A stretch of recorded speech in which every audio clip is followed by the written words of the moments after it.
tokony amondrona ny hery ary raisaina mpandrosoana Madagasikara ny rehetra hoy ny fanazavana nentina Andriamatoa Hery Rajaonarimampianina raha namarana iny andro voalohany iny ny tenany mihitsy no mijoro modely ao anatin'ireo tetikasa izay tanterahana eto amintsika raha ny fanazavana.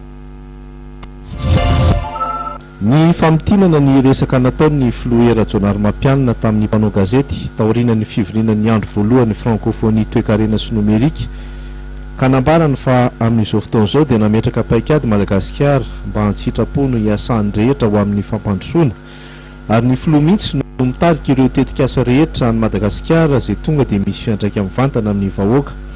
Rehefa avy namerina ny firenena malagasy tao anatin'ny fanjakana Tandarana tao anatin'ny roa taona sy tapany izay izy dia azo niaraka tamin'izay ihany koa ny fankatoavana sy ny fahatokisana avy amin'ny firenena mikambana. Tonga amin'ny fotoana ankehitriny anambarana ny hery rehetra ho amin'ny fampandrosoana ny ara-toe-karena indray. Mba ho fanatanterahana izany dia natsangana ny MDP nasapana ramosahana ny fampandrosoana ara-toe-karena sy ny fampiroboroboana ny fandraharahana. Io no manatanteraka sy manara-maso ireo tetikasa voalaza tetsy ambony. Ankoatr'izay dia nandray an'Andriamatoa ireo miry io tale général ny AFD na ny Agence Française de Développement na ny sapana raha frantsay momba ny fampandrosoana ihany ny filoham-pirenena.